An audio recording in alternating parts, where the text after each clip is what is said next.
Look at that. We're live. Hey, welcome back to Dreamy Dreamland with Sensei Al Bob. I haven't been able to get online, but here we are. And I am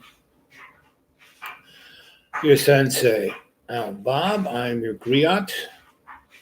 I'm here to tell you a story. And pretty much every story. So, what's a griot do? It reveals a story that it's relevant to the situation of the individual listener who's listening, that they may be drawn from that point of view, that is their opinion, and brings them to a opener space where they can see through empathy, because the story is being told and you, the listener, is hearing the story of the character of the other, not you, not me, the other, right? And so we have been occupied by this life or death virus, right? And the virus is basically something that's dead. A bacteria is like alive, right? Virus, if it can't get into you, if its RNA does not attach to your DNA, it dies, right? And the other side of the coin is it doesn't really rewrite your DNA, right? It just kind of sneaks in there, right?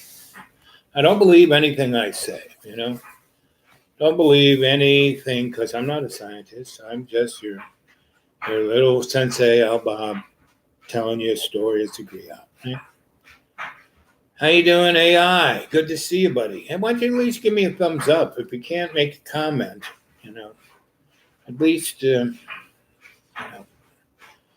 me a thumbs up. AI is the first one here every time. And AI is here before the first minute, somewhere between 11 and 30 seconds. And bingo, AI. I don't know any human being who could be that quick. And I am pleased that AI comes and watches, and in essence supports this channel, right? It'd be nice if they, sent me a check for, $1 million. That'd be nice. But, that's not what I'm doing it for. I'm existing on around $500 a month, right? I make around $6,000 a year, give or take. And, that includes everything, and I'm, I had a pretty good HMO nonprofit take care of me, but they were bought out by a multi-trillion-dollar insurance company that did it because they were a certain type of nonprofit that they could dump in a trust $600 billion into that trust, into that HMO, and they didn't have to spend it on anybody. They could just leave it there and take it as they needed it, but they didn't have to pay taxes on it, right? And once they took it over, they basically pretty much fired everybody in management, right? Because those people were, they could have been making way more money someplace else, but they were doing it because they were in service to love's co-creation. They were in service to taking care of, people like me who don't have anything. But, me, I'm your Sensei Al Bob, your griot, the dude, Awake42 at Gmail, right? Who writes great novels that you can see at xratted.blogspot.com. And if you want to, you can go leave, a few pennies at the my PayPal, which you can drop into at the Dude Awake 42 at Gmail. And here we're coming to you live from our YouTube channel, Dreamy Dreamland with Sensei Al Bob. I'd love it if you subscribed and gave more thumbs up and gave more comments, and really comments. A lot of people watch, it's quite interesting how many people actually watch. Oh, between 20 and 100 people watch every show and then go back and watch more. I have close to, 100,000 views there in the invisible land, right? And, but each show just shows, 6 to 20 people. And then the ones who come back and watch, another 30. So, somewhere between 40 and 60 people, which, in the algorithm doesn't mean much. Well, 6 minutes. So all of that business is taken care of. Don't believe a word I say. This is just for your entertainment. Children shouldn't be watching. This is for people who have a consciousness that they're striving to ascend, they realize they exist here, right? And now there's two of you. So anyway, I was thinking about what to talk about, and I'm not going to talk about, the fact that, and don't believe a word I say when I say this. December, January, February, 19,000 Americans died of the flu. Some million plus got the flu, and those in this flu season that won't be over for another month, right? But December, January, February, 19,000 people died, right?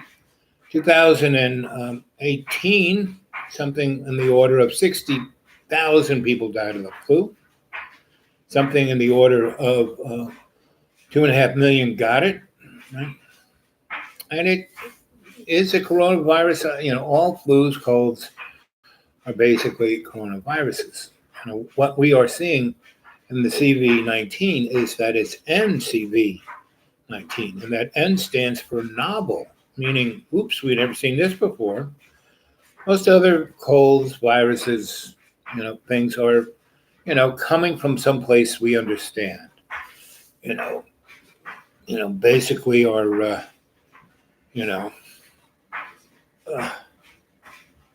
a mutation of what strain was, back a ways, right?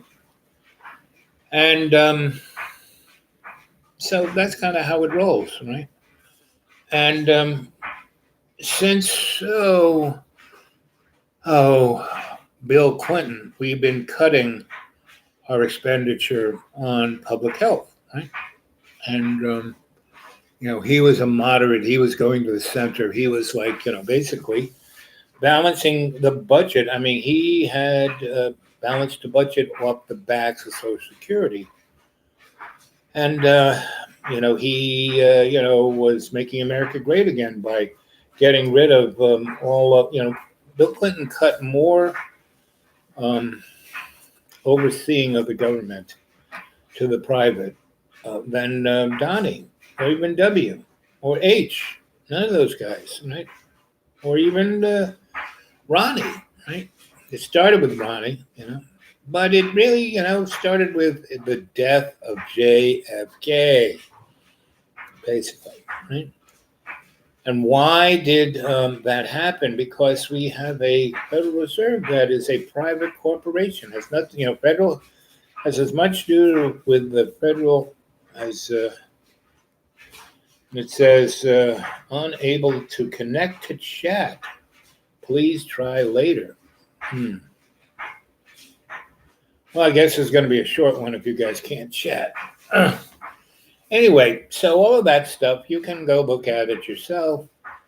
I would suggest the singular best place to go check any of this kind of stuff out is dark journalism. That dude is, he and his team do a great job And they aren't as, I mean, they cover the gamut of everything you could ever think of, and historically righteous, right? And whereas you see guys like David Icke, and who else is good? Um, Richard Dolan, um, Chris Hedges, Jimmy Dore, Joe, what's his name? And a few others, the lady stopthecrime.com. All those folks have a point of view, right?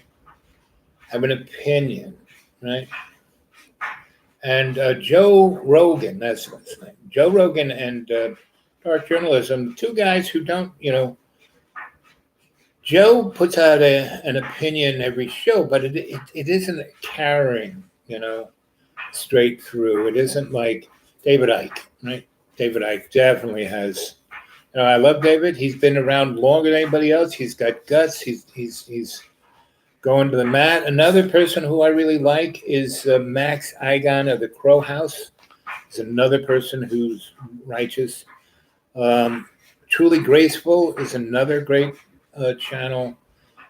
Oh, what's her name? Stephanie. She's very good. If you go up on my favorites, my links, my whatever they call that,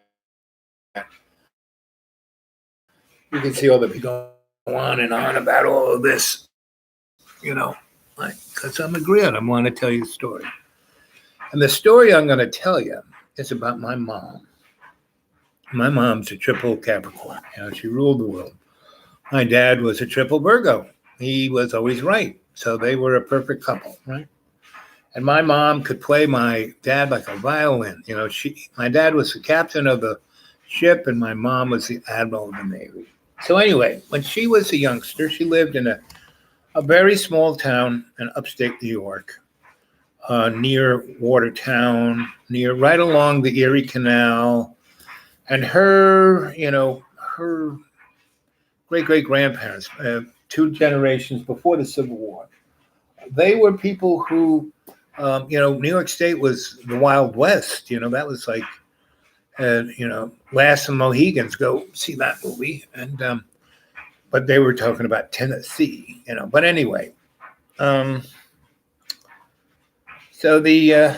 my mom's great-great-grandparents came over from Ireland and Germany, right? And they mostly were from Ireland, and they got out of New York quick. They didn't want the gangs in New York. They didn't want any of that. They just went as far up to upstate New York, and because New York is the Empire State, they wanted to be imperial. They wanted to get the good life. And my mom's great-grandparents were some of the original robber barons. And when the Erie Canal was being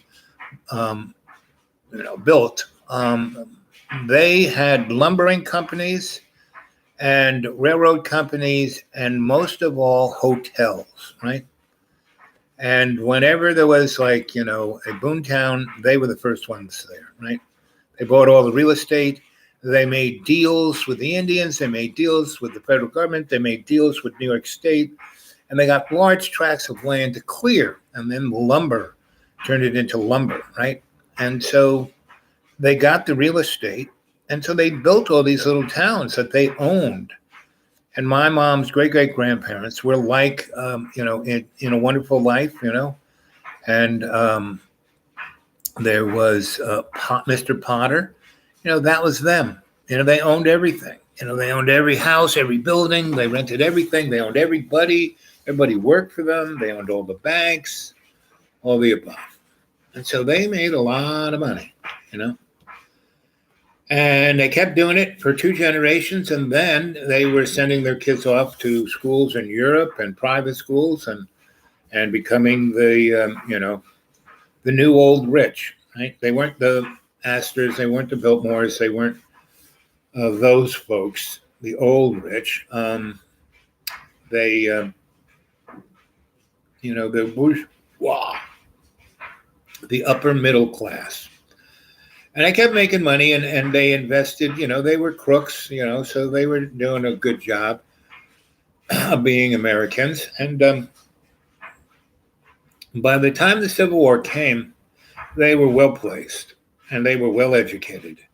And by that time, they were more or less dilettantes, right? And they were still, there was still enough of them that were reptiles, but they weren't making the kind of money they were when it was, the Empire State. So they were comfy. They owned all these towns, all these people. They were like, they're Mr. Potter. But a good portion of those generations were becoming doctors and lawyers and engineers and military folk. A lot of them were going to West Point because it was in New York State and getting into politics. And my mother's father married a German woman, and it didn't go over good. German folk were probably the most looked down upon folk coming to America, because every generation if you go, your connection is unstable, please wait while we try to, and so you guys can't talk, it says right there, unable to connect, chat, please later. So since you can't chat, what I'd really love it is if you made comments, right? So I know what you liked about this story, that you get a hold of me at the dudeawake42@gmail. So let's start a conversation there. There are a lot of people who I talk to there. So when my mom, her father was one of those who went to school to be an engineer, but he was sent, he was going to engineering school, but he was also an apprentice. And he was, who did he work for? Starts with an R, come into my mind. So he invented many little things that, gave forth to the industrial age with steam and interconnects between electricity and pneumatics, right? And, on assembly lines. It'll pop into my head. But anyway, so he didn't get a college degree. And he went to, he went off to Germany to study engineering at the Polytechnique. And he met a German woman and fell in love and brought her back. And the people really put her down, right? And she came from a baker family. She could bake like nobody's business, right? And they had 8 kids. And my mom, her oldest, her brother, Bill, William, was the oldest, and she was the second oldest, oldest female. She was Wilhelmina. So they were both known as, he was Bill and she was Billy, right? That was her nickname. Anyway, she was the smartest. She was like, so she had, at 16, finished high school and was going to go to, her rich aunt really loved her. And so she was going to send her to Cornell. My mom was going to go to Cornell, right? But Thanksgiving came around and they all went out to Auntie's house. And Auntie she had been the most beautiful of them all. She had a twin brother who died in the Civil War. And she gave up on, she and her twin brother loved each other. And so he died in the Civil War. So she always was the widow, right? And from the 1890s till, really 1880s, 1878 first, she married 5 millionaire guys, guys who owned this factory, that factory, owned this bank, owned that bank. And then basically either, screwed them to death or, she was like in her 20s when she married the first really rich guy. And he was in his 80s, right? And he, married her, and within 3 months he was dead, heart attack, she was a really good cook, and she had her own slaves. She had black slaves in upstate New York after the Civil War. Jim Crow, and so she was all for the South. She wanted upstate New York to succeed. Anyway, so she just kept marrying these old millionaire guys and screwing them to death. Within 5-6 months of marriage, they would die of heart attacks or seizures or whatever. And she just kept, and every time she got married, she made sure before they married that everything was in her name, and she knew the law better than anybody. So, by the time my mom came around, she was, again, one of the more richer people in upstate New York, and owned 5 towns and 2 counties and about 6 factories. And so she was going to send my mom to Cornell. And then what happened was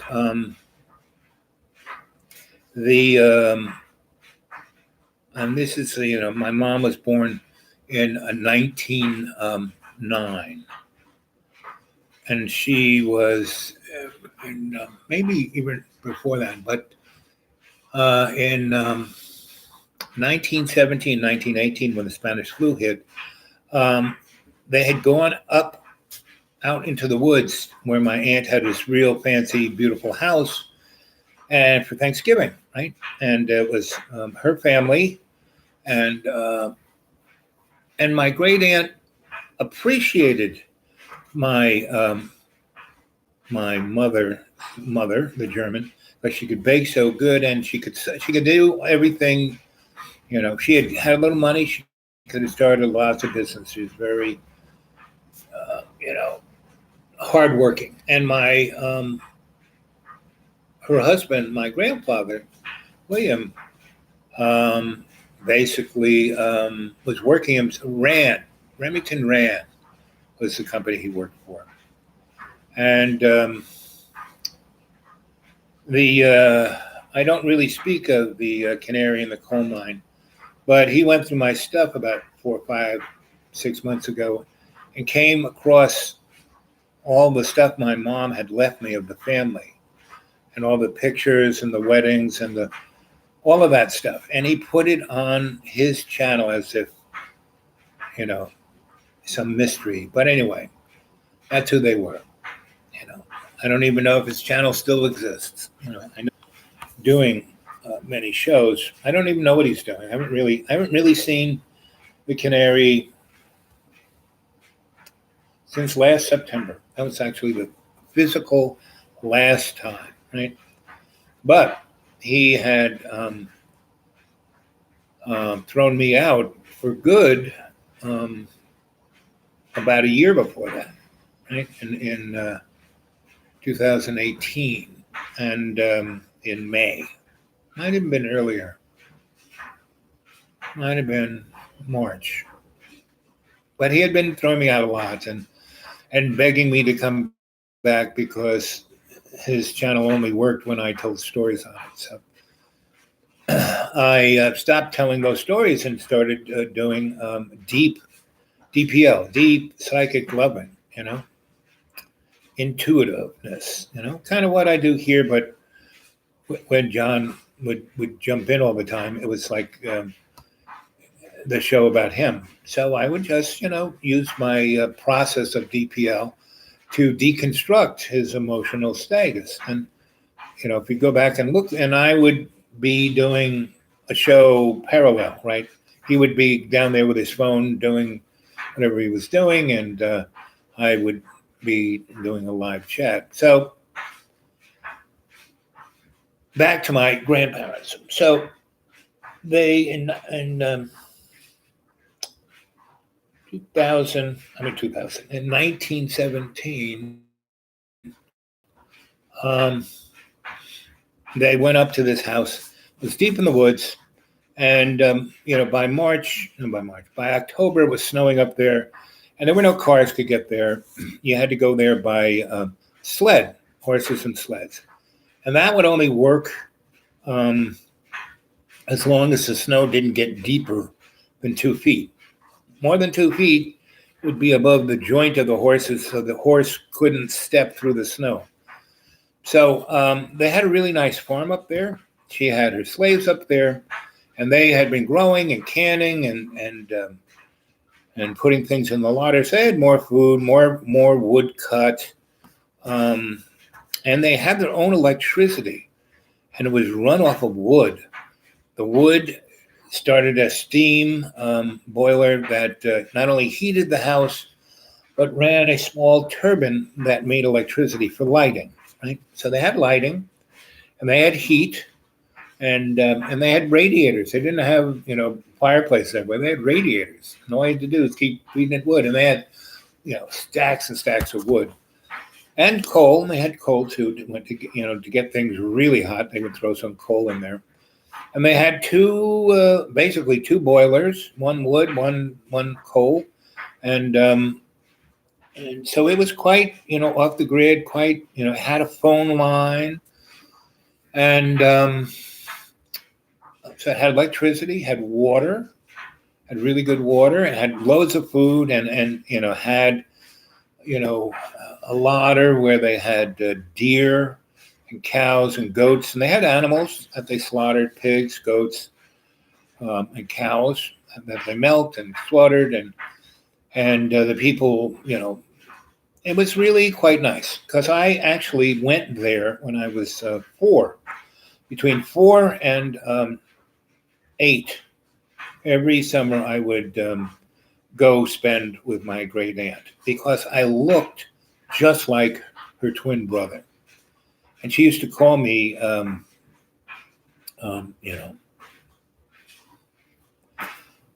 William, because that was his name.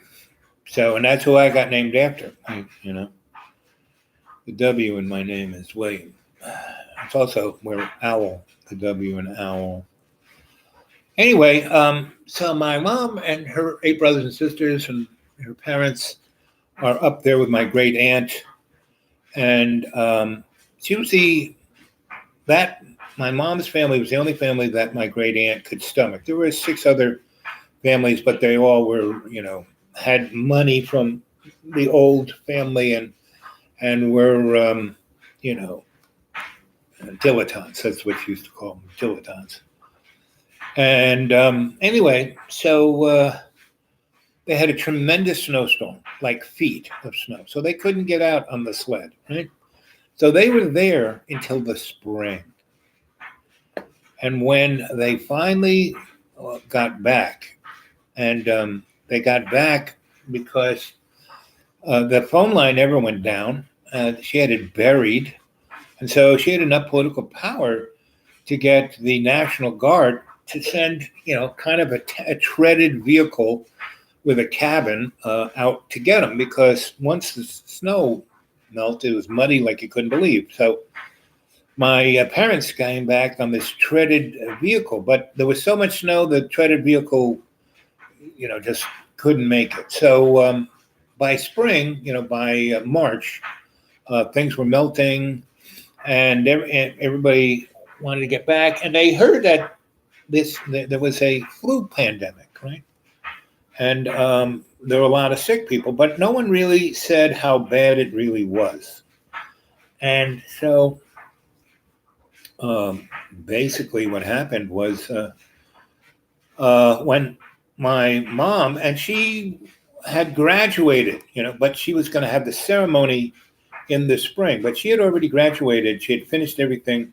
By Christmas, she had gotten her diploma, and she was heading, in the springtime, she was going to head to Cornell, and she was going to settle in, and my aunt was going to buy her a house, and all great things were going to happen. And they got stuck up there, and then there was this great flu pandemic. And so she basically showed up, and everybody in her high school class was dead. Like 90% of everyone in her high school was dead. That's how bad it was, right? And, it was like, whoa, that's like pretty freaking amazing. And Cornell had kind of shut down, and was not ready for my mom to show up.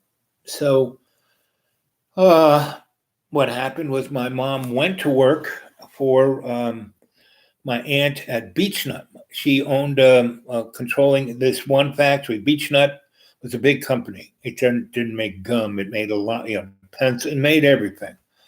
And it was one of the major purveyors of Woolworths. And my great aunt owned a chunk of Woolworths and a chunk of Beechnut. So my mom got a job working for the president of Beechnut, at 16. And by the time July rolled around, my mom was making more money than that because my grandfather had died of consumption when, coming back, from being out there in the country and worrying about his job and how he's going to pay the bills and blah, blah, blah. His health got bad. And then he went back to work and they worked him to death. And then he died of consumption. And so she was the breadwinner, and she was making more working for the president of Beechnut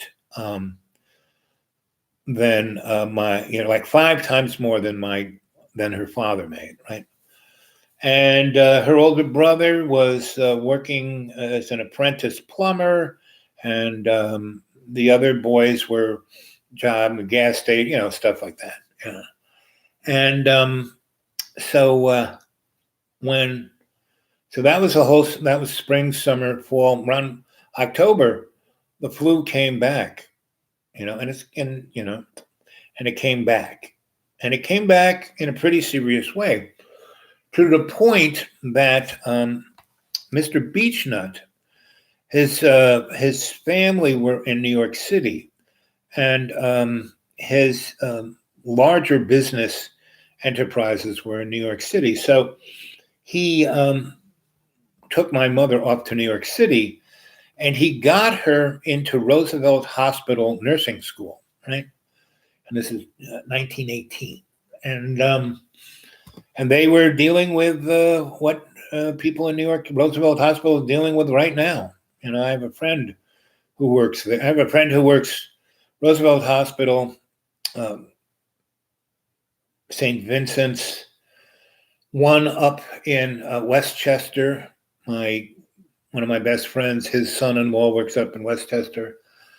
I have a couple of friends who were in the WHO, but the guy who became that chief of the WHO, I forget his name, but he seems like, he's not a nice guy. He, is from an area where they were having ethnic cleansing, and he was all for it. And you go check that guy out who runs the WHO now, and see where his pedigree comes from, right? And both, Anthony and Billy Boy Gates, I think this guy is the best thing since sliced bread.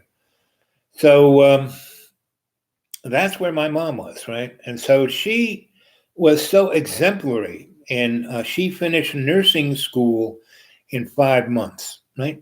And then they put her in charge of the freaking nursing school. And then they put her in charge of the whole nursing department. Then they put her in charge of the nursing school, the nursing department, and the medical school. And then they put her in charge of all of Roosevelt Hospital. Now, her name didn't go up on the door, but she was the administrator in charge. There were all these rich fops above her that went to the meetings, but she ran it, and she ran it the way they would send down protocols. We're going to do it this way. She could ignore it completely and do it. And Roosevelt was so successful at what it did that by her second year, they totally put her in charge and basically left her alone, right? And they didn't say, "Oh, she's a woman." She could produce, and that's all that mattered. Especially in 1918, when everyone was dropping like flies, just like they're kind of doing now. And so she made many important. That's how I got Cardinal Cushing to be my godfather, because she got to know him back then, right? But when he wasn't a cardinal. And my mom had an amazing ability, and I get it from her, to know who is the right person to befriend, to connect to, right? And not to be their um, sycophant, but to get them, one of my grandmas and my great aunt and my mom's number one rule said, never work for anyone unless they need you more than you need them, right?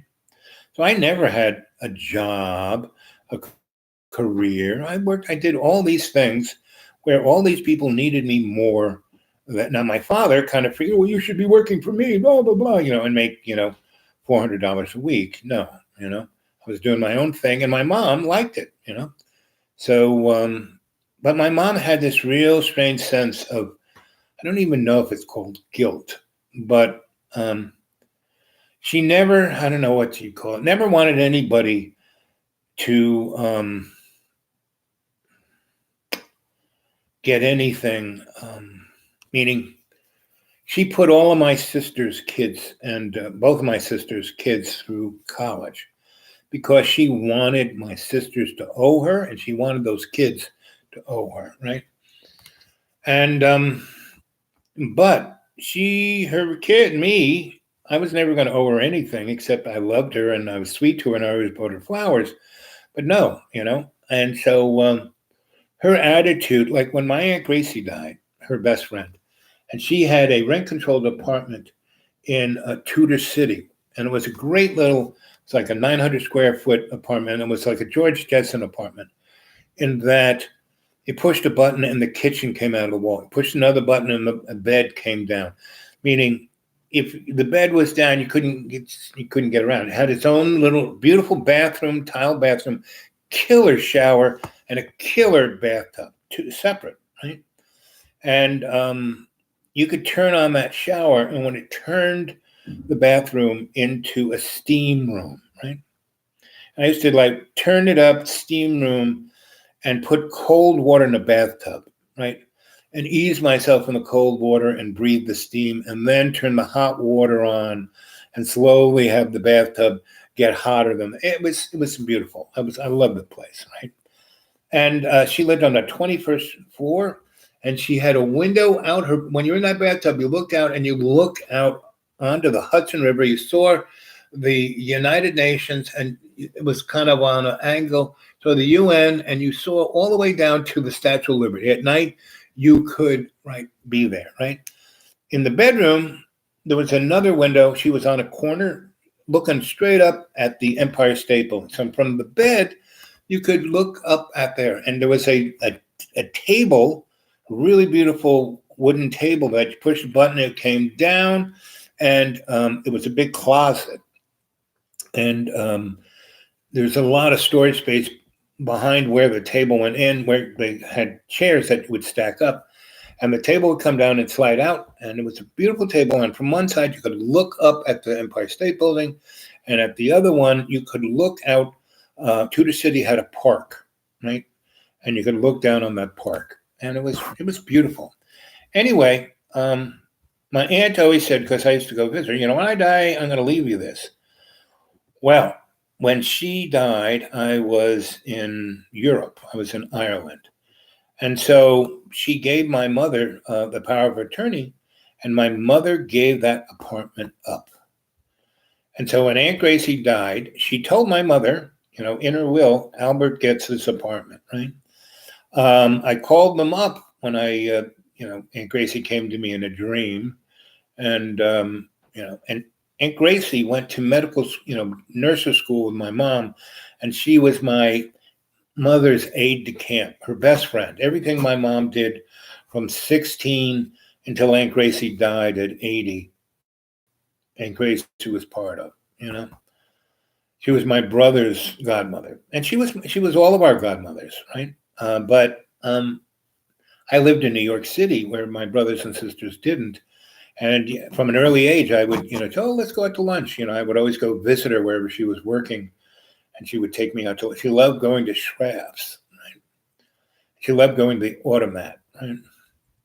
And then when I started building restaurants, I started taking to the restaurants, and we would show up, and they would treat, it'd be like crowded with yuppies waiting online. And, the owner would come out and greet me and take me to my table. And my aunt really liked that. And the fact that, my grandmother, my aunt, a few other my mother's best friends, I treated that way. And I tried to treat my mother that way, but she never wanted to do any of that stuff. Even when they moved back into New York, they kept being in New York, being. And she never, if she couldn't, she could be queen. She, any room my mother walked into, she owned. But for some reason, I was the closest of her children, but still, there was a space of anyway. So my brothers and sisters have issues with it. I took care of my parents for the last 28 years of their life. I thought, when they were in their 80s or 70s, 75-ish, and I came back from Ireland, they, and what's his name? Ronald Reagan became president, and my brother was fighting my father for the business. My father said, well, I'm going to kind of retire. And I said, what's kind of retire? Well, I'm going to buy a house here and buy a here and here. And I won't be around the business, but I'll still have the house by the business. And then I'll come and bother your brother, and your sisters. And so, but you need to take care of us. So I said, well, okay. Because the rest of my siblings, couldn't stand, after being oppressed by 30 years of my father's oligarchic personality, he thought he was the baron, he thought he was, anyway. So my mother used to tell me about this, but my Aunt Gracie, she was the one and my Aunt Wynne, my mother's other best friend from the nursing school, they were her cadre. They were, like I said, the aide de camp. They were running these 4 women, and Gracie, my mother, Aunt Wynne, and Betty Frizz, who was she was a, 5'2". She was, just a tad above being a munchkin.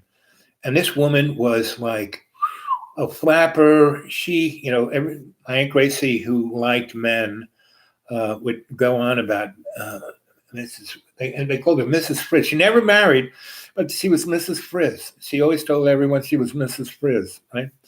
So she could brush the guys she didn't want off, and the guys who had the money and the power and were hot, well, so we'll have an affair, So where's your husband? Oh, he's in India. So Mrs. Frizz was a trip, and she and Aunt Wynne started off driving across America on a motorcycle. Mrs. Frizz had gotten an Indian, a really big, before Harley's, Indian. And she and Aunt Wynne didn't make it past Maryland. And Mrs. Frizz kept going. And they started out in the late fall, and Mrs. Frizz went right across, and she went down to Palm Beach and hung out with Zelda and Fitzgerald there, and all the Hemingway and all those guys, right? And so, I'm sure if you read any of those guys and they talk about it, wild, crazy, she could drink anybody on the table. She could kick anyone's ass playing cards. That was Mrs. Frizz. And so those 4 women were the 4, my grandmother, my mother, Aunt Gracie, Aunt Wynne, Mrs. Frizz, Madame Olga Kluver, Heidi, and Hallie. Those were older women in my life between the ages of 4 and 24, right? And I never was intimate with any of my mother's best friends. Mrs. Frizz, she was older than any of them, right? So by the time I got to that age, she would just, pinch my cheek and say, oh, if I was only another 30 years younger. But we still went, when I was doing discos, one day she showed up at my apartment on Pearl Street. She walked up all those freaking stairs. She wasn't even out of breath. And she goes, "Can I stay at your place? I came here for Aunt Gracie's memorial, 10 years after Aunt Gracie died." And I said, yeah, I know. I saw you there. And you know, basically I saw her at the thing. I saw her, everybody. That was the 10-year memorial. My grandma had just died. A number of people had just died. And Mrs. Fritz was older than any of them. She was still in great shape. She was like 103. And so I basically saw her at the Memorial for Grace, and it was for a lot of people, for my Aunt Grace, Aunt Lynn, Uncle Steve, a whole bunch of people that were of that clique of the 1918 to 1929, 1933. They kind of ran everything in New York. It was pretty amazing. My Uncle Steve. Anyway, so here are a bunch of people who never, they were like me. They never became super rich. They could have.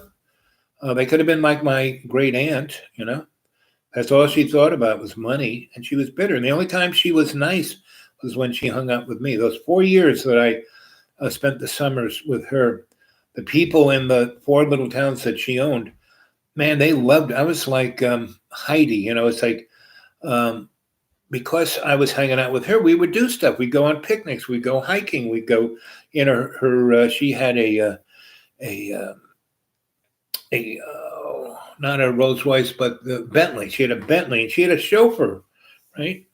And we would go out to state highways that were kind of like that went through the state forests. New York State has no national forests, just state forests. And so she had this it had 6 wheels, 2 wheels in the back drive. I mean, it's like more than 4-wheel drive. This thing could go through anything. And yet it was a limousine. And the top came on. She had this garage where they had this winch that they hooked up, and they winched the hard top. It was a hard top. And they loosened some bolts and bing, popped the whole top off. And that was a kicker, because there was the windscreen where the driver was, and then there was a windscreen that was between the driver and us, and little wings of glass that went off the side, so you could sit there and the sun would hit you, and you wouldn't get blown away by the wind. It was truly amazing aerodynamically.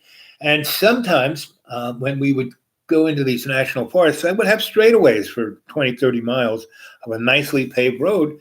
She and I would get in the front seat and barrel down that highway. She loved driving that car like at 60 miles an hour. And the chauffeur would be in the back hitting the booze, because it was a full bar back there. My aunt liked the booze, and a very nice little refrigerated thing for, meals to take with you.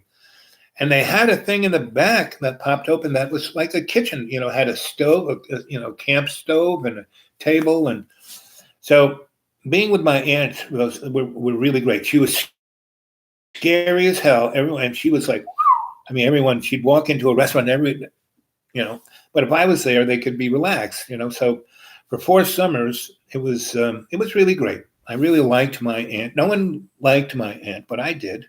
And my mother did.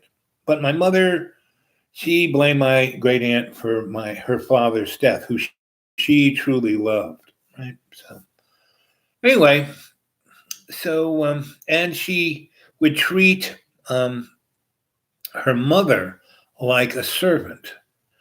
And what was quite interesting was that my father's mother, who was Italian and quite brilliant of her own right and well-read, and she never had an accent.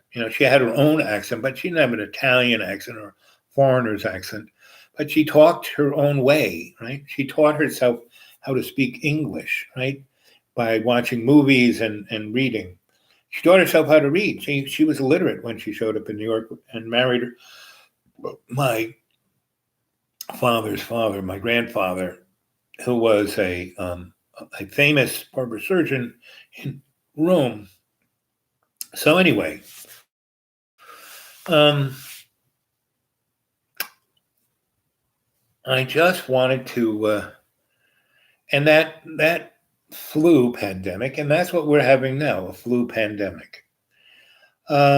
Started in America, started in, I think, a rural western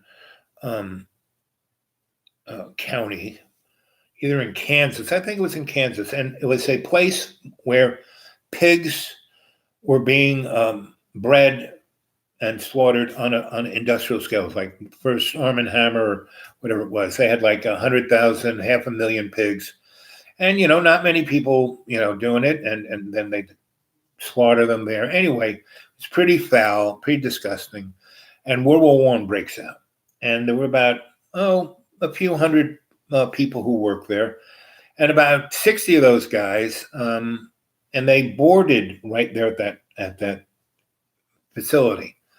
And a number of these guys thought, I'm getting tired of taking care of pigs and slaughtering them, and everyone kept getting sick with this thing called the swine flu, because the pigs would get sick and then the people would get sick. And this occurred, and they would they'd have to work still, and they wouldn't have any doctors, and so these 60 guys decided, because World War I broke out, and there was an army base. One of the reasons why Arm and Hammer, whoever did this industrial pig facility, there was a military base, and the railroad came right there because of the military base. Now, the military base had been big in the Spanish Civil War and in a few other things, and but it would wane and get, depending on what was going on.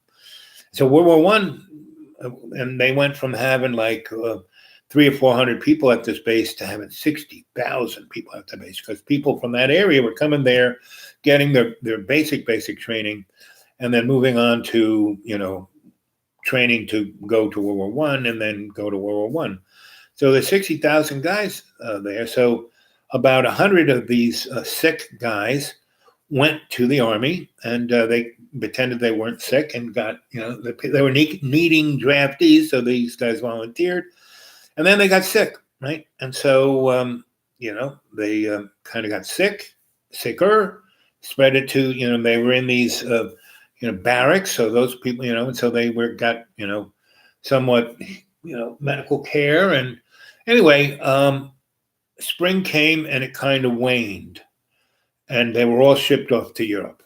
And that's where it got started. Why it got the name Spanish flu is that Spain was the only country in Europe, in that neck of the woods, that wasn't fighting the war. They were neutral, like Sweden, right? And so they weren't fighting it, and so they got it, and so they didn't lie about it. Where America and England and France and Germany, they didn't say they had the flu, right? They didn't mention it, right? And so it's like when Germany used gas on England, they didn't tell the soldiers right away what was going on. So the Spanish flu went through its thing, and the only reason I called it Spanish flu is because Spain was the only guys who were taught, their doctors were saying, hey, look at this. And they were publishing papers, and they were putting it in their newspaper and telling people, hey, wash your hands, don't spit on people, don't sneeze, don't. And it's just like, so go look at the Spanish flu, and go look at where it came from and how it became, right? So here it is, almost 1 hour. It's 54 minutes and 27 seconds. And I was going to read you something from this book. So today was a very good day. I started cleaning, when it's sunny, I take things out from underneath the tarps and expose them to sun, and what's not destroyed by the muck or the raccoons, I, wash them, put them in the sun. And I found this book in a box of books, and it was quite interesting because there were about 20, 30 books. And the really, really important books, the books that didn't, that I would really want to be able to read over and over again. And this was one of them. And so I'm going to call this series The 1 in 20, right?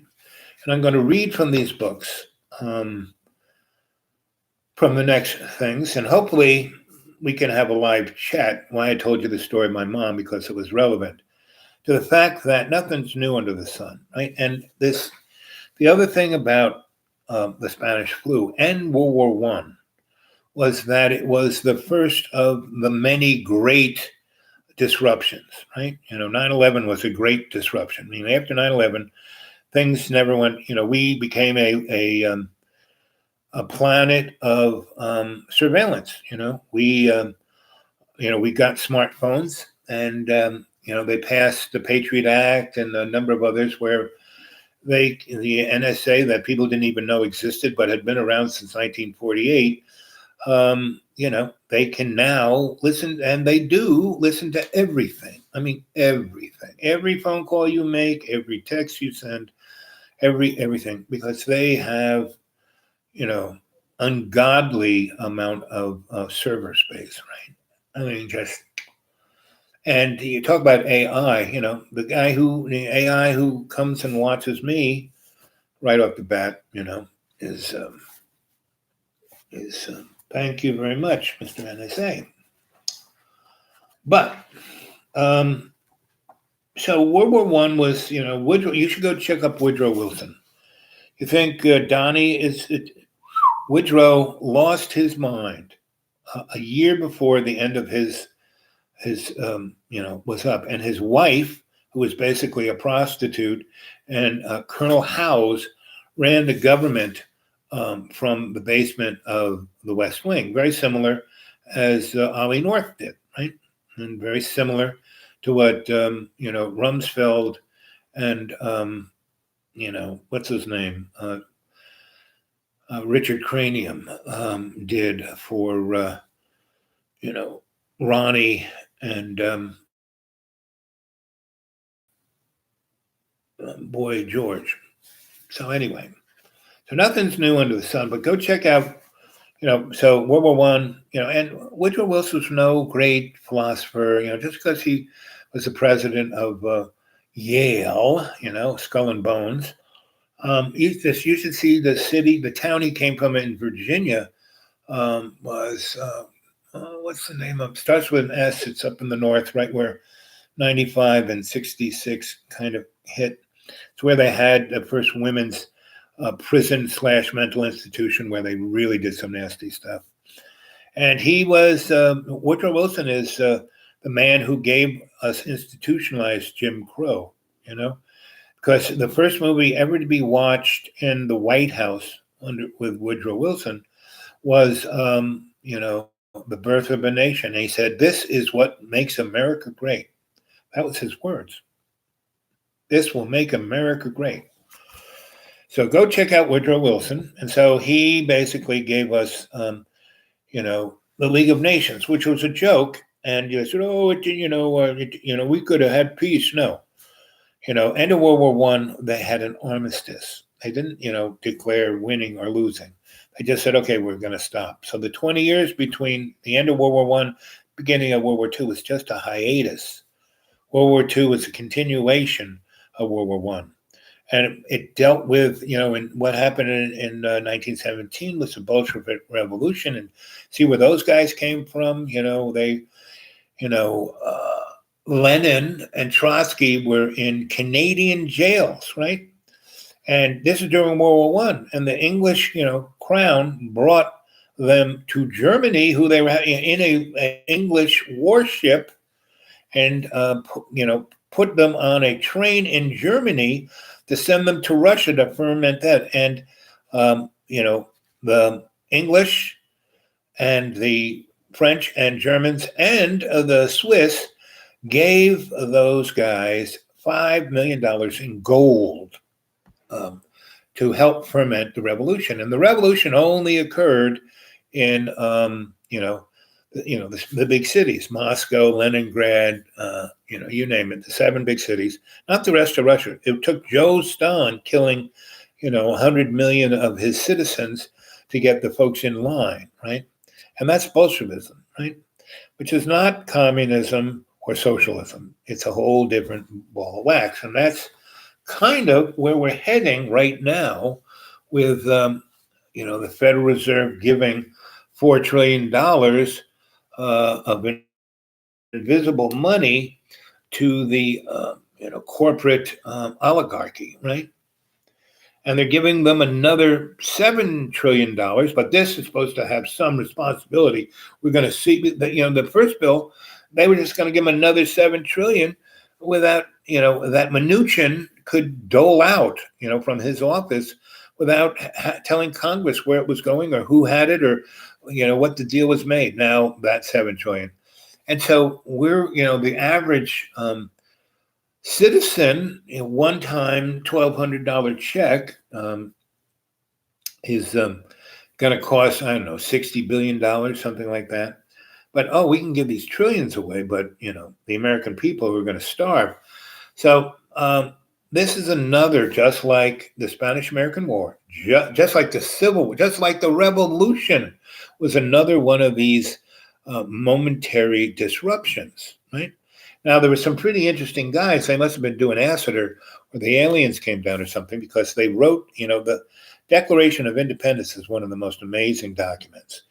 And the Constitution's okay, but it's just a contract.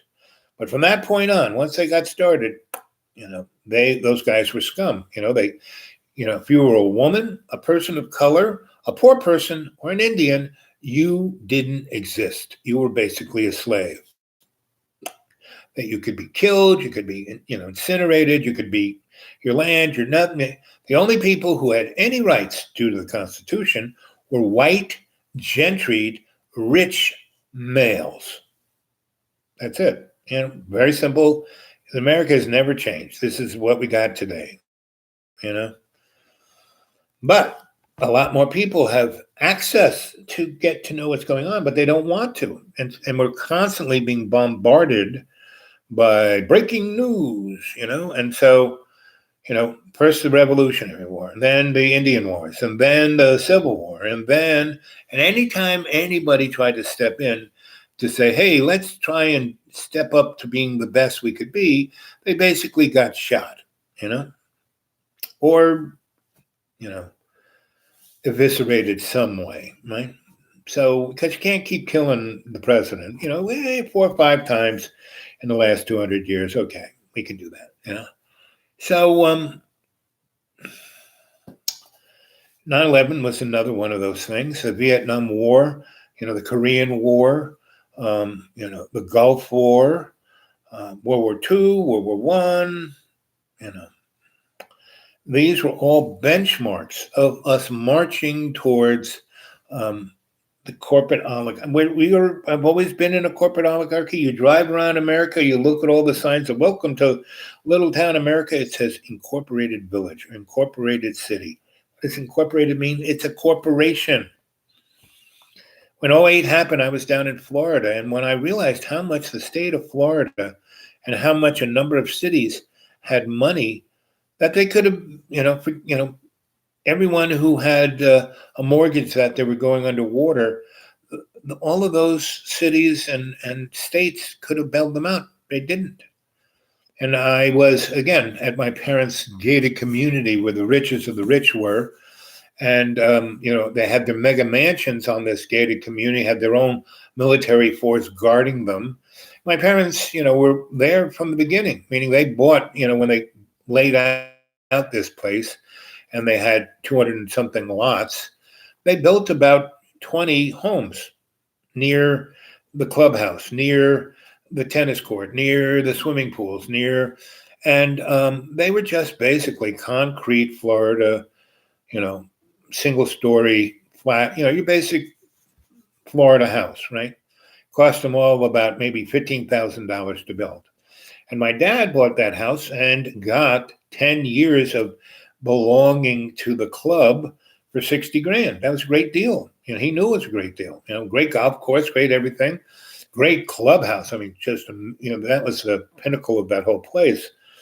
And so I was the only one of his kids who would come down and hang with him for a while, right? Up until I started taking care of him. And when '08 happened, when he lost half of his net worth like that because he had in the stock market. I had invested in the stock market when it was down, after the, 91 bubble. And, I sold everything in '06, '07. And I had a bunch of real estate and I sold all that. I mean, I was doing pretty good up until around '07. And I liquidated and I tried to put it in safe things. But then '08 happened and I didn't, all the work I was doing, and no one had any work for me to do. So I had to, luckily I had sold everything. So, I, didn't have big overhead. But once I got sick, that ate up most of my money. So in '08, bingo, everything, my dad went from being a multimillionaire to being not so much. And that's one reason why my mom and dad both died in '08, because they were so freaked out by that. I mean, they were already sick. They were already dying. They were already going out. And I was taking care of them. And, my mom, had an incident where she had to go to the hospital and she died. And they brought her back. And so they sent her back home with hospice care. And that was costing my dad, close to $1,800 a week, because he was rich. He wasn't poor. So that's why he wanted me to come and take care of them and live there, be there until they died. And so I did for about 8 months until they died. Right. And then I stayed there another almost year because nobody wanted to buy that place. And my sisters were, and I said, we should keep this. This will be, because my dad could have sold that house because this rich guy who wanted, my dad had one of the better lots right on the corner. It was bigger than most of the other lots. It was almost 2 lots. And because they couldn't quite, when they were slicing everything up, it came to that corner. And, so he got, almost half, more than half a lot for his lot and this house. So he wasn't right next to the next house, right? And there was a pond or a little lake, my mom used to call it the lake, behind their house that they had a big fountain in. And that was like, when it would rain real hard, instead of the place flooding out, the water would go into these ponds. And when it wouldn't, the pond would go down. And then you could see the alligators. They were everywhere. And they had pipes connecting all these, from the waterway, the intercoastal, to the marshes, to these ponds. They could, the alligators could swim through these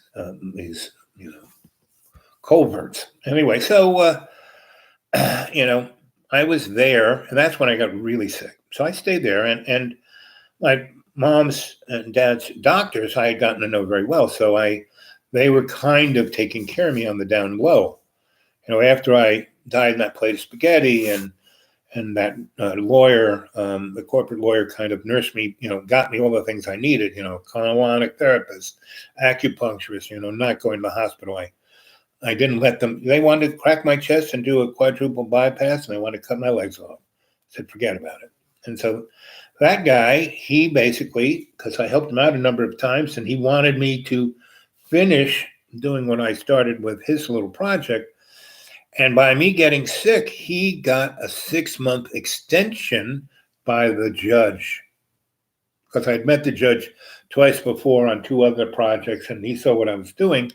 So he understood. So he said, oh, okay. So when he can come back and finish that school. So they gave 6 months. So I did that 6 months. And actually I did it in 3 months. But I had to, once I fixed it and he got the big check, he gave me a nice check, and he let me stay in his house down in Marathon, this kind of island off of Marathon, not quite an island, but a very private kind of gated neck of the woods. up north, above Marathon, not in Marathon, but it was still in Marathon. You come over to the bridge to go into Marathon. About half a mile before that bridge, there is a road that goes into a very beautiful state park.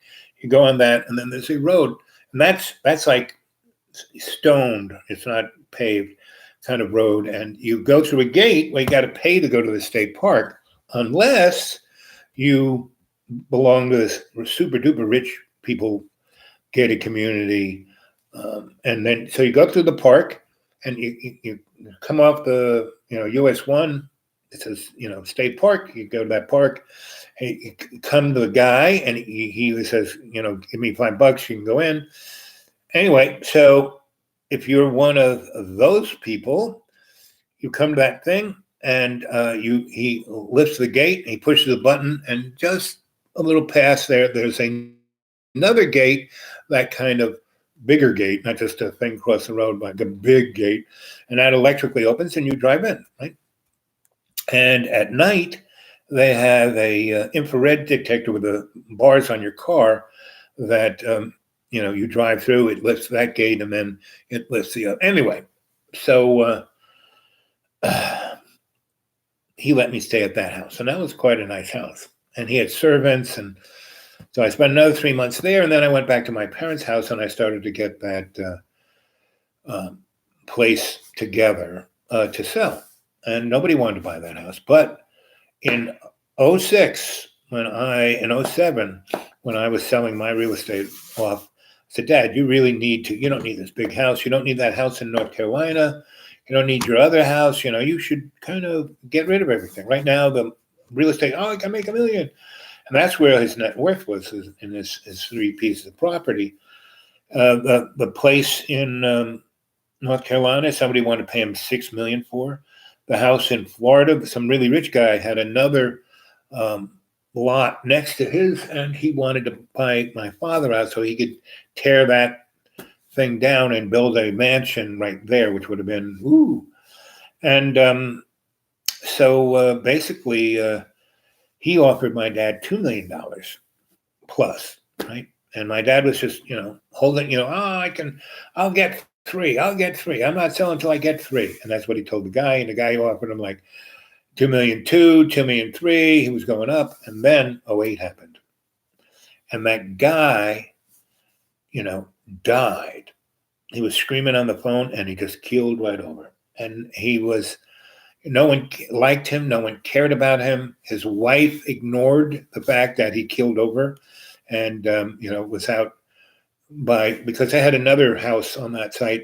It was a beautiful mansion, but he wanted a gigantic mansion. He wanted the biggest mansion of the whole place. But they had a nice place, and they had their own pool, and she was out by the pool, and he was dead 3 or 4 hours before she came in from the pool and found him and called up 911. So that was the kind of people who lived there in that gated community. And like I said, I used to have lunch. I was the only guy. You weren't supposed to tip any of the workers. When we ate in that really amazing clubhouse, I'd always leave a $10 bill under my plate. So the server, so everyone, and I had been there since my parents had that place almost 40 years. And I always, the guy at the gate, late at night when I'd come in and he would be there, he'd open up the thing, we'd talk a little bit, and I'd give him $10. And it was like a thing. So nobody's, I can't take it, or none of that. It was just like I'd shake their hand and there'd be the $10. And it was because I was making money, and these people they were like working for the wealthiest people around, and they were just making it by. And everyone treated them like they didn't exist. Like they were utilities, right? And that's how they saw it. They paid their monthly tab, and it was a utility. So I would, you got $200 of food, whether you ate it or not. And I used to go have lunch there all the time. And lunch was $10. And they had lobster and gigantic shrimp and crab and amazing. $10 for lunch, right? And So I would go there, and they had a table for me over in a corner where people couldn't quite see me, but I could see everybody, and I had the best view of the golf course and the intercoastal and the marina, and all the beautifulness of that place was right out that window. And the air conditioning, I would open that window and let the sea breeze come in. Even though the thing was air conditioned like a meat locker, it would temper it out. And but people didn't know because they couldn't see the window open. That was one of the only windows that opened it because it was a window that was a door out onto this patio. And it had, so I would open that door and that window and I would, have my lunch. If it was a not such a nice day, I would be on the inside. If it was a beautiful day, I would sit outside on my patio, put out a nice table and a padded, one of their big fancy king chairs because there was awning over it so it wouldn't get ruined. And so that was my place for 9 friggin' years. The 20 years before me giving everyone $10. I mean, the lady was the manager of the place. I would come in and read her palms. She'd tell me about her kids. When her daughter got divorced and had issues, I turned him on to one of my corporate desperate lawyers who was really because he was a good negotiator. He was an excellent divorce lawyer. So all these people, and I met all the doctors in Stewart. I knew all the lawyers, all the doctors. So anybody who had an issue, I would send them to the right doctor to go see, right? And so everyone who worked in that place really, really, really liked me. Right? So I got the best of all the millionaires and there were billionaires there. I got the best treatment, meaning they were always dressing up to the nines. I always looked like this. People would give me stink eye. They would tell the management, you should tell Al to stop dressing like that. They would never tell me. When Bella had her puppies, and I would let them stay on the front lawn, right? People called up and said, there's dogs in the front lawn. Right? And the security guy would come over and I wouldn't let them out on the lawn unless I was sitting I'd sit in a lounge chair with a little umbrella over me reading a book and the dogs.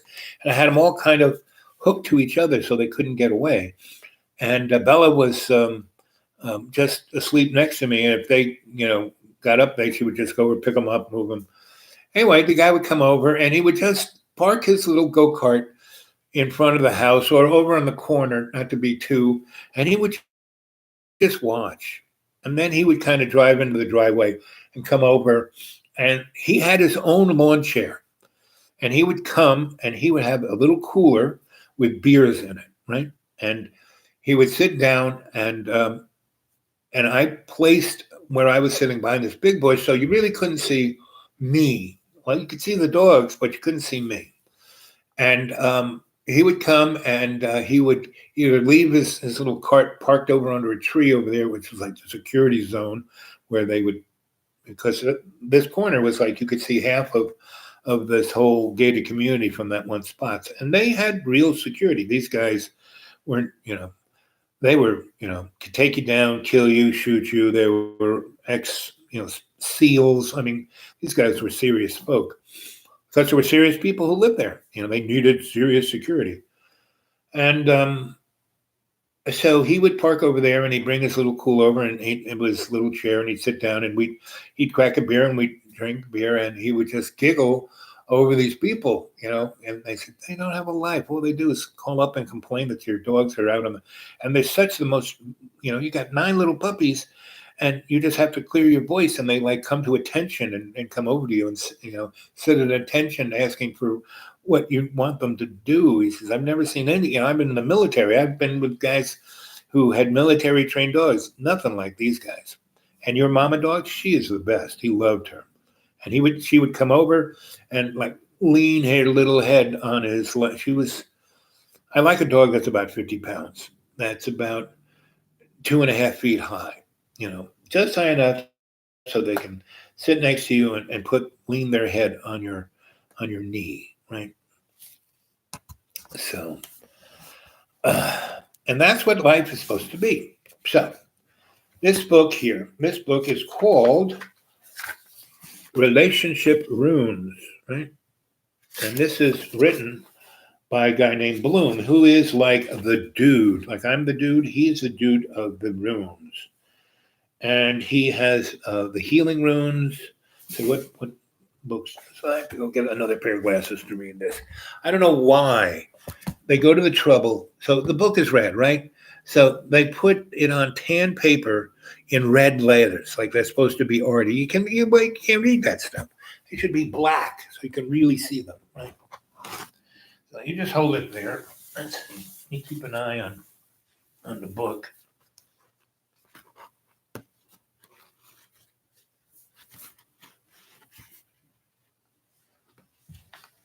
I'll be right back. Oh, e, ooh, ah, ah.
Okay. I got my two pairs of glasses on now. I can read this. Okay. So Ralph Bloom, that's the guy who wrote this book, and he wrote it with Brown Jones. But the other books that Ralph Bloom wrote, The Book of Runes, Rune Play, Rune Cards, Healing Runes, excellent book. You should go check that out. With Susan Lofan, Serenity Runes, with Susan Lofan and Brown Jones. Also, Brown Jones, The Serenity Runes. So go, this book, the runes are truly, truly, truly a great tool. And how I use it, when I used to be a practitioner of a discipline I helped develop called DPL, Deep Psychic Loving. So there are 25 runes here, I'm pretty sure. Yep, 25. And so they have them here, keys, interrelations, and each one they got right next to each other, right? So there's 25. Ends with the mystery rune, right? The blank rune. So there's the 25 runes. And what I would do, as I'm going to say to you, I want you to think of a question, right? And once you got it, you got it. Okay. Don't say it out loud. Don't just, you got the question, right? And kind of an action question. What do I need to do to,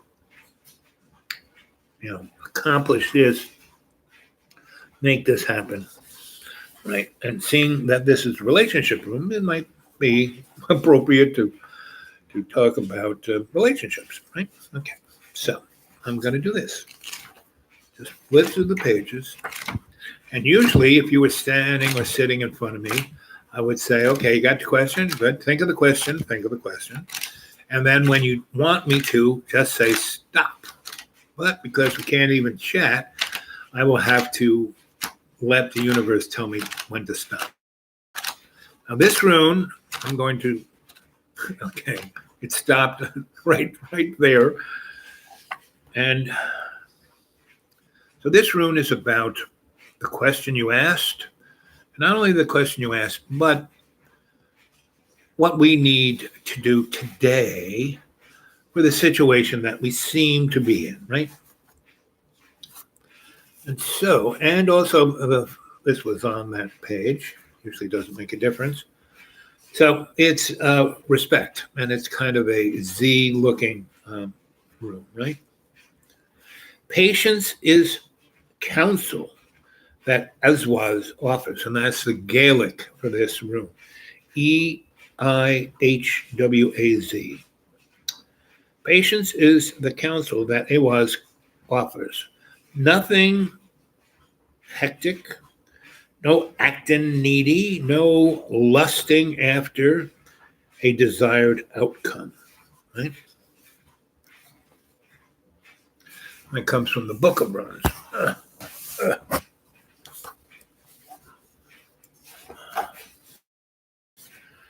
Then it goes on, the healing runes goes on to say, the rune counsels you to open yourself up and let the light into a part of your life that has been secret and shut away.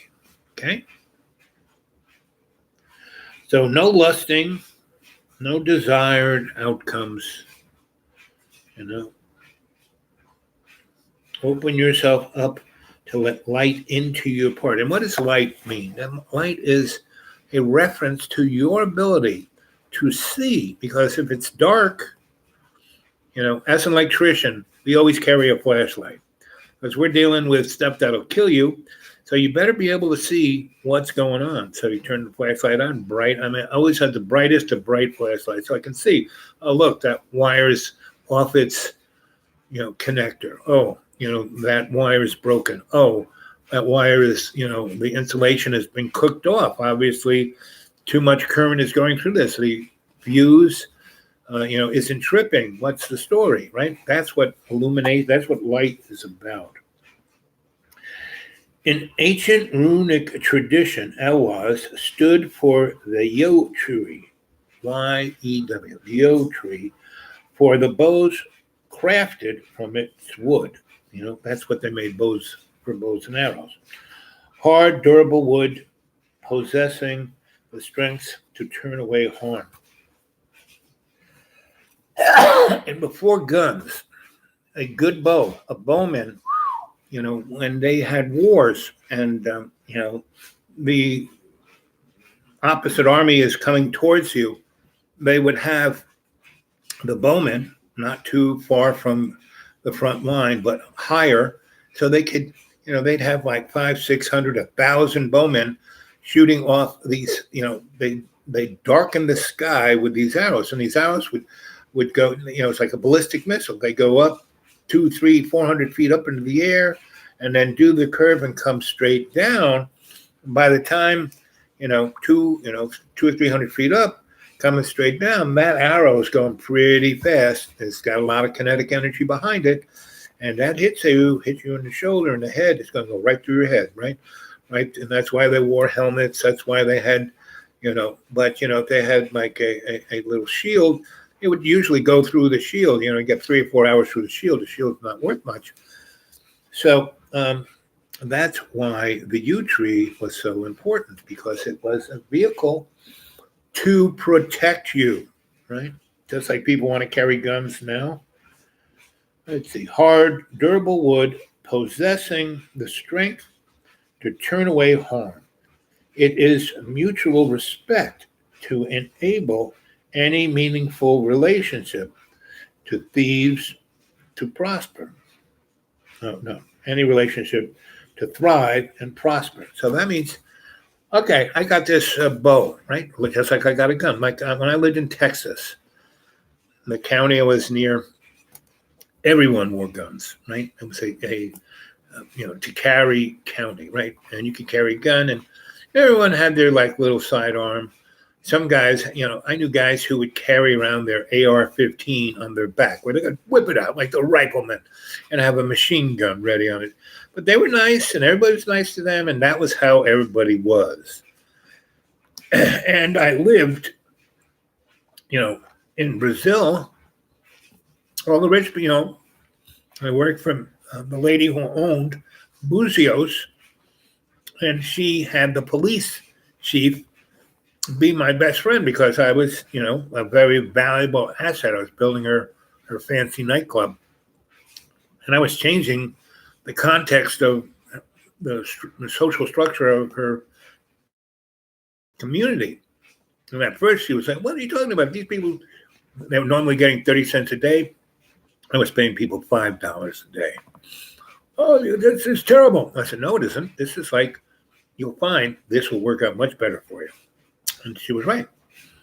Everyone worked better, worked harder, did a much better job. Her real clientele was the Eurotrash rich,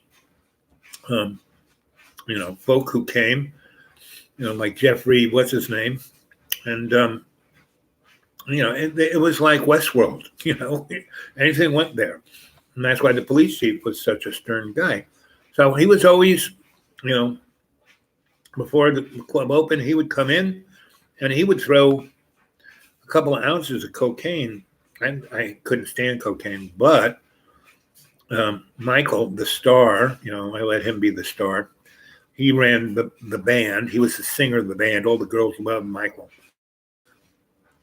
And that's how I got there, right? Michael, the madam's lawyer called me up and said, "Do you know Michael, blah, blah, blah?" And I said, "Yeah." And he says, "Well, we have him, and we're going to kill him unless you come to Brazil and build us a nightclub." I said, "You built Buzios. I mean, you built Xenons, didn't you?" I said, "Well, I made it work. I brought it to life. I didn't build it, but yes." And he said, "Well, I've seen your other clubs and restaurants, and we want you to come and build something for us." I said, "Well, we'll kill Mike." And I said, "Fine." He owes me $500. Click. I thought somebody was just playing me. And then it rang out. No, we're serious. It's not. I said, "Good." Click. The third time, he goes, okay. Obviously, it doesn't matter if we kill Mike, and we won't, but we'll give you a lot of money. I said, "Well, now I'm interested." And I said, "Tell me more." And he told me where Buzios was. And he says, "Go down to, Air Brazil or whatever airlines that was. And there'll be a ticket in your name, and there'll be an envelope with $5,000 in it, cash, American." I said, "Oh, that's pretty good." He says, "You'll have to go there with, your passport and driver's license, and there'll be a visa for you too. I said, okay, that's good. I said, well, you guys said tomorrow, go down tomorrow, and the flight will be within a day or two.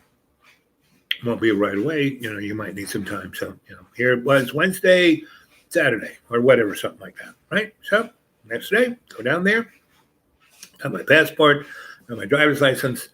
I I said, hi, my name's this, and the girl at the desk, oh, wait a minute, you'll have to talk to the manager.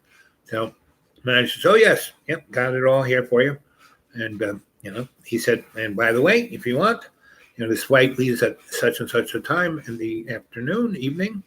And if you get here, we will have a limousine to drive you to the airport and take you right to the airplane. I said, sounds great. So that's how I got there. So it's all about respect, right?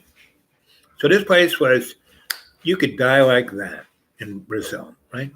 And one time, the lawyer, I had to go with him to Rio, to the court, and sign a few papers because she was having me as her named partner, right? And basically, I was going to get nothing for it except that it would be easier for them tax-wise, and so that's why they were doing it. So we drove to Rio, and also we were going to Rio to get, equipment, kitchen equipment, and a bunch of other things we needed for the club, and which they definitely didn't have in Buzios, which was 200 miles north of Rio, right on the coast. It was a peninsula that stuck out in the Atlantic. So we got in this fancy limousine, which was, you could hit it with a bomb, a rocket, and it wouldn't even jostle. And his chauffeur was blind, right? So he, took me in that car, and we drove all the way into Rio. And we, first thing we did, we went to courthouse to meet with this judge. And he goes, listen, no matter what happens, don't get upset. I said, what's going to happen? He goes, I don't know, but this is Rio. Anything can happen. You'll be safe. You should not fear for anything, because we got Jose and Bobby here, and they can secure us. And there will be military when we drive into front of the building. There'll be people waiting for us to escort us in to see the judge. I said, okay. So we are coming into Rio. We're driving on the major East Coast Highway, which is just, like a paved county road. And then once you get into the city, it's, like a highway, 3 or 4 lanes this side. Around that, and we kind of go into town. We get off, and we go to the municipal area. And as you came in, you could see the favela. All these poor people, millions, and they're living right on top of each other. So, the guy there who's going on, oh, we're not worried about this thing. It's no big. Everyone's sleep. Our immune systems are great. We go swimming in the sewer. And if you go to the beach in Rio, you are basically swimming in the sewer. You're not kidding around. I got a picture of the beach, and all these like suntan beauties are out there in their little bikinis, and there's turds all over the beach, and it's like not even thinking about it.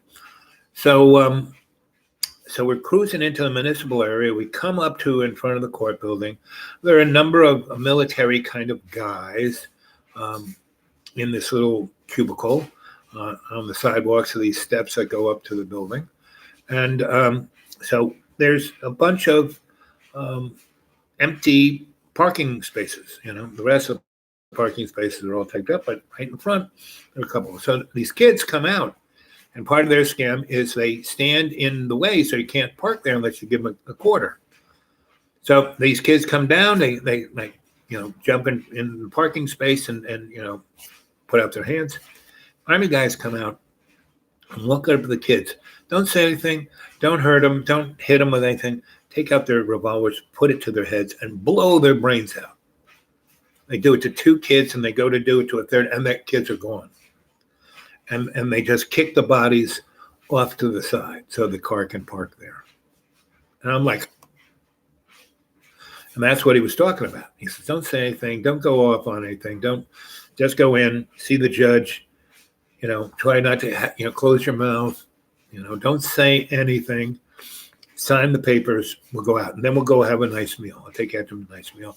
Then we're going to go stay at a really nice place. And then tomorrow we'll go shopping. Okay? And, if you do this right, there's another $5,000 in it for you. Every time I would come up to one of these obstacles where they know I might complain, they'd say, well, there's another $5,000 in it for you. So, okay. So I saw that. And that was Brazil, 1987, 88, somewhere in there. 85, somewhere between 85 and 88. I'd have to go back and look at my journals. But anyway, and so that's respect. So I was respected enough to always be protected, always be taken care of, always informed before anything happened. Hey, this could happen. So I'm going to read you that again. In ancient runic tradition, Yahweh stood for the Yao tree, and from the bows crafted from the bows crafted from its wood. Hard, durable wood, possessing the strength to turn away any harm. Meaning, if you're a good bowman, it's like having a gun. It's as lethal as a gun. A gun can shoot further. It's more once you pull that trigger, you can't take it back. And a bullet goes a lot faster than an arrow, so you can't dodge it. But it's the same kind of thing. It's mutual respect that enables any meaningful relationship to thrive and prosper. So even though, and so Buzios was there the only reason Buzios was there is because the Nazis set up a very special hospital that could change you, could change your face, could change your fingerprints, could change your DNA. Think of that. And they had that technology back in the 30s and 40s. They had all of those people in those camps as lab rats. And they had them under the most amazing, conditions that normally human beings aren't put in that condition.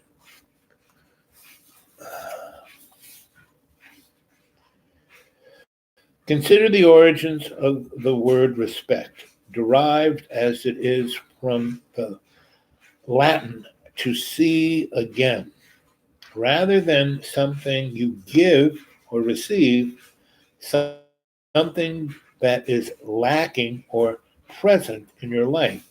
Respect is actually an ongoing process, a way of treating yourself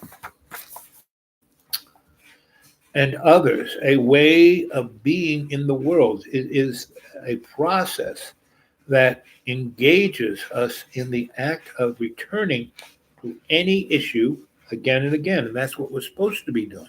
That's what our life is about.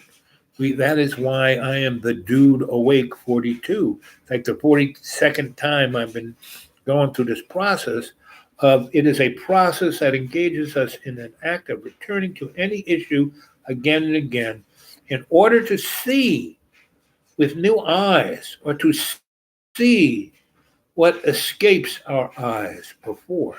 When you realize you need to earn, demand, or give respect, you can embody respect in all that you say and do. And that's what, I, as a griot, that's what, I'm telling you a story of respect. Right?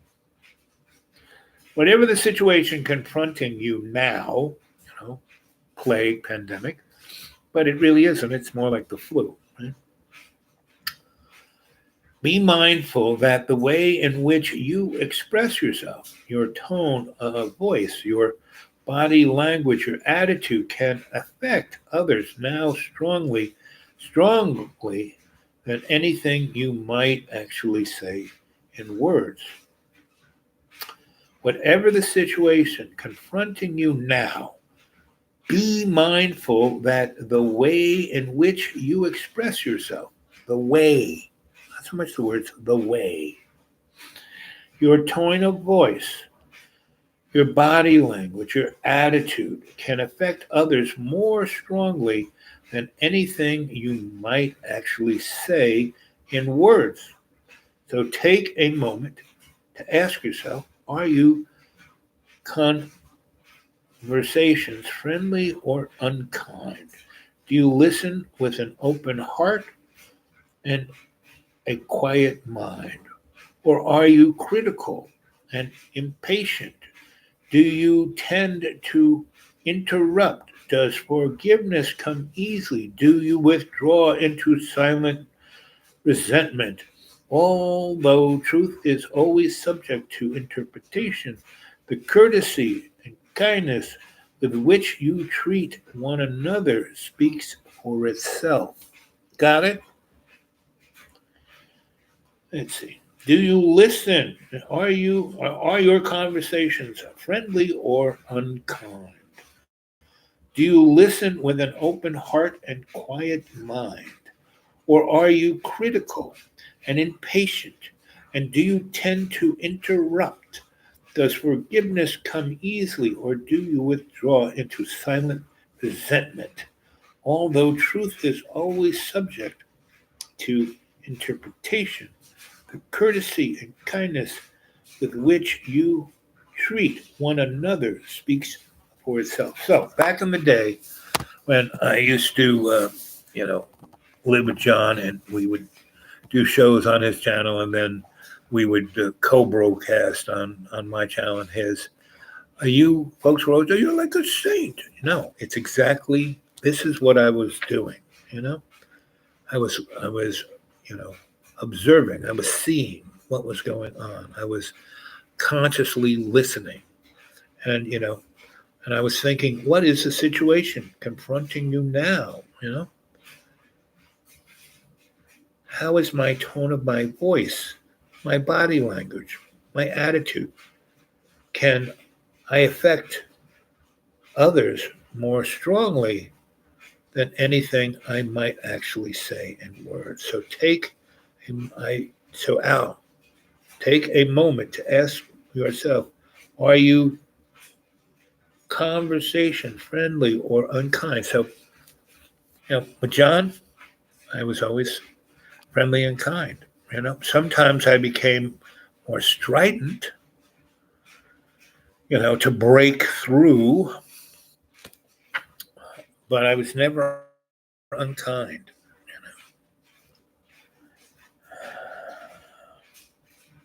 Although truth is always subjective to interpretation, the courtesy and kindness with which you treat one another speaks for itself.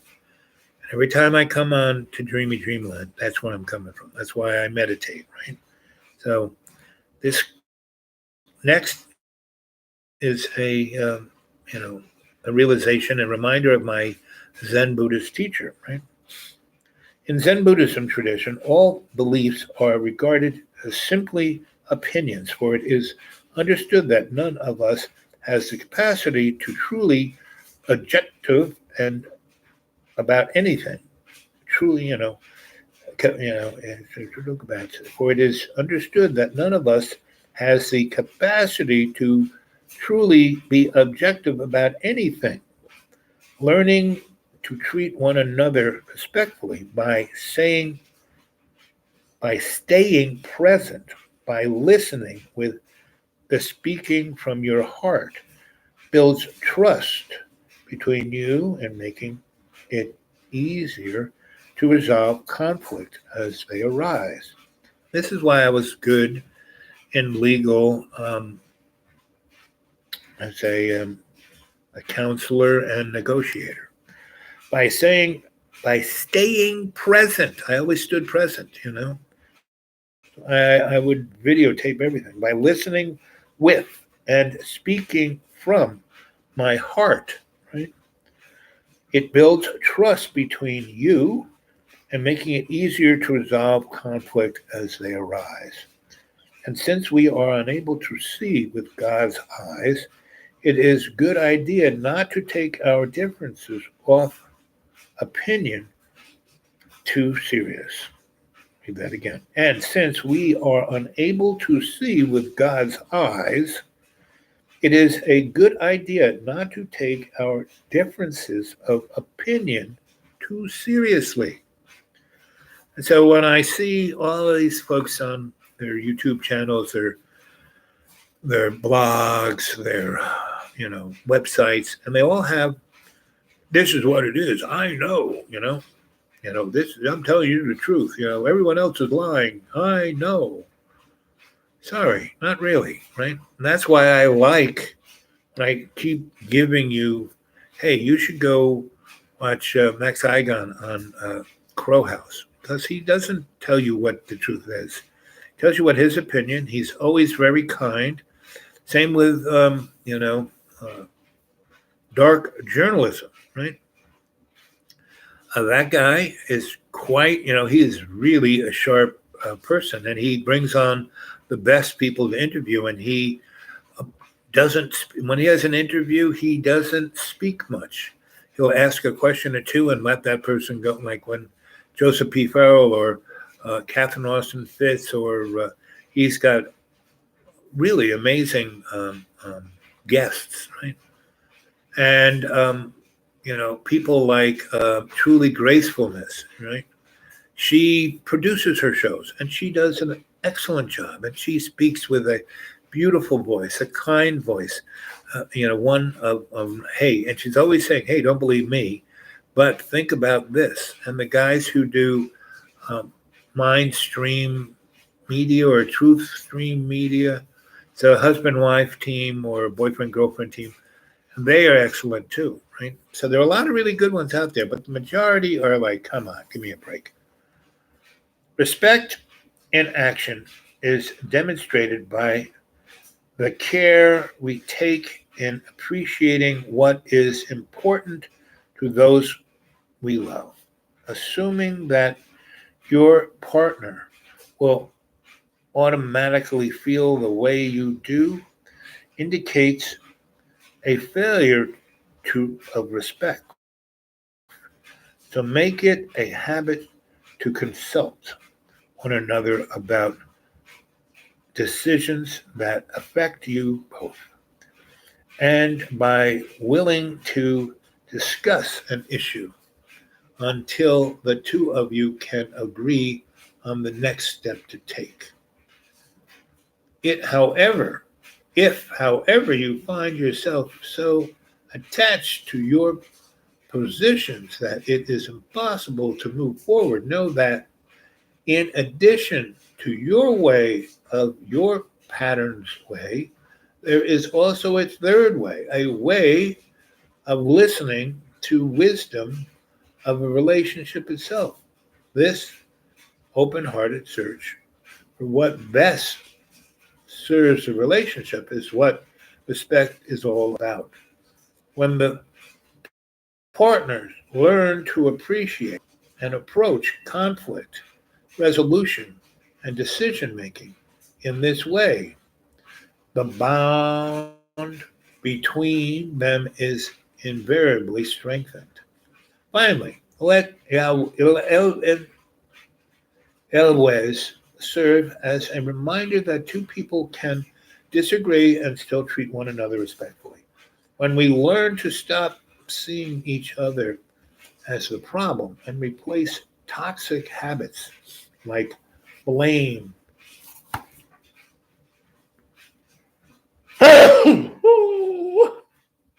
that's what you should do.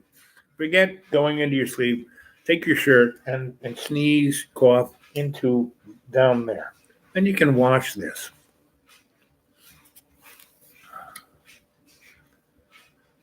When we learn to stop seeing each other as the problem and replace toxic habits like blame, criticism, with curiosity and consideration, the need to attack or defend fades away.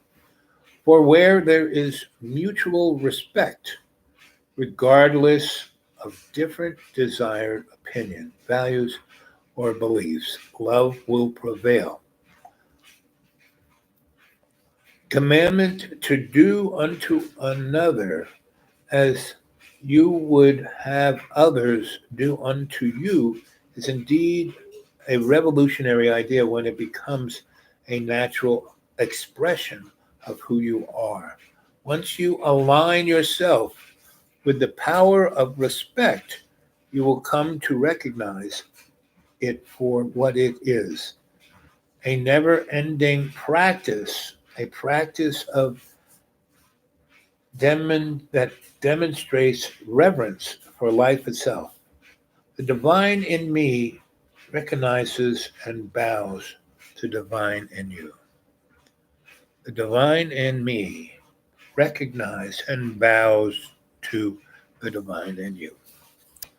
Well, okay, so I learned that lesson about 25 years before I met Ralph Bloom at a conference and started reading his books. And that's how my grandmother um, led her life. That's how my Aunt Gracie, my Aunt Wynne, my Mrs. Frizz led their lives.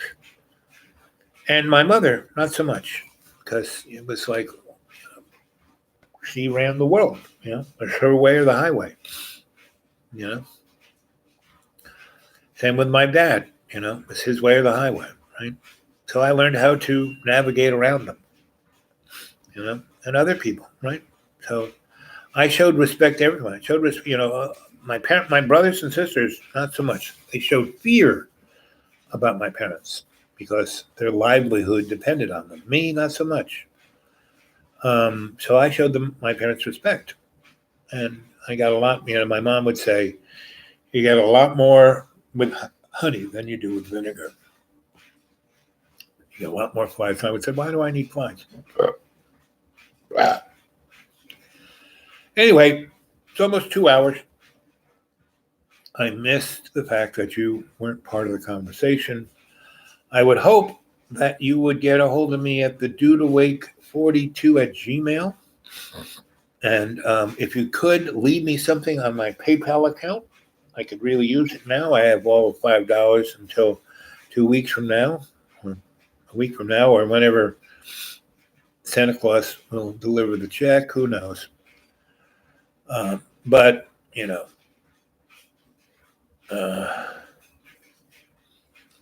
pretty much I'm staying here because I can't, I only have half a tank of gasoline. I have 300 miles of driving I can do. So I'm not doing any driving unless I really need to. So, and unless it's less than 40 miles, I try to take less of a 40-mile trip. So anyway, that's my story. I'm glad I could get on here. It's disappointing that I can't see you guys, but you can get a hold of me at the dudeawake42 at Gmail, or you can leave a comment. Why don't you start leaving more comments? I'd love to see a comment there.